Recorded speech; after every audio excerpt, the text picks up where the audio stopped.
नमस्कार, जय बाळूमामा. आज तुमचं बाळूमामा भक्त या चॅनलवर खूप खूप स्वागत आहे. आज आपण पाहणार आहोत एक गोष्ट अशी आहे की ती आपल्या घरी असेल तर बाळूमामाची आपल्यावर खूप खूप कृपा होणार आहे. तर ती वस्तू बघायला गेलं तर भंडारा, बाळूमामाचा भंडारा. तो आपल्याला बाळूमामाच्या तळावर, बकऱ्याच्या तळावर किंवा आदमापूरमध्ये सहजच मिळून जातो. हा भंडारा इतका मोलाचा आणि मौल्यवान वस्तू आहे की जो व्यक्ती तो कपाळाला लावेल तोही सुख समृद्धीने भरून येईल किंवा आजारपण दुखणं आपलं दररोजचं यावर खूप गुणकारक आहे. त्यामुळे हा भंडारा आपल्या घरात पाहिजेच, दररोज असलाच पाहिजे आणि प्रत्येकाने तो भंडारा कपाळी लावलाच पाहिजे. भंडारा दररोज कपाळाला लावल्याने त्याचे जीवन सोन्यासारखं होईल असं बाळूमामा म्हणतात. जर एखादा व्यक्ती आजारी असेल तर आपण त्याला एका फुलपत्रामध्ये पाणी घेऊन बाळूमामाच्या मूर्तीवरून किंवा फोटोवरून उतरून त्याला प्यायला दिलेस तर तो व्यक्ती बरा होतो. पण त्यावर देवासाठी बाळूमामावर त्याची नितांत श्रद्धा असावी. ह्यासाठी भंडाऱ्याचे महत्त्व खूप मोलाचे आहे. जर मामांवर नितांत श्रद्धा असेल आणि आपण दररोज भंडारा नित्यनेमाने कपाळी लावला तर बाळूमामा म्हणतात, मी त्याचा संसार सोनावाने फुलवेन. आणखी दुसरी गोष्ट म्हणजे आपल्या घरात बाळूमामाचा ग्रंथ हा असलाच पाहिजे. बाळूमामाचा ग्रंथ जिथे असेल तिथे भूत पिशाच बाधा कधीच होणार नाहीत. मामा आपल्या घराचे पूर्णपणे रक्षण करतात.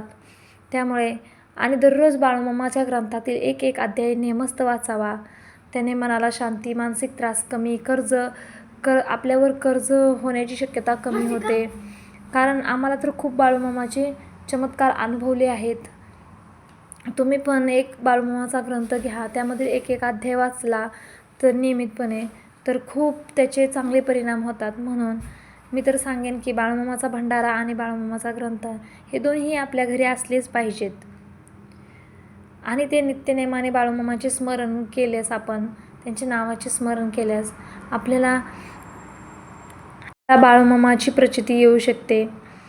बोला बोला बाळूमामाच्या नावाने चांग भलं असं दररोज म्हणायचं आणि बाळूमामावर नितांत श्रद्धा ठेवायची. त्यांचं नामस्मरण करायचं, त्यांचा कपाळी भंडारा लावायचा.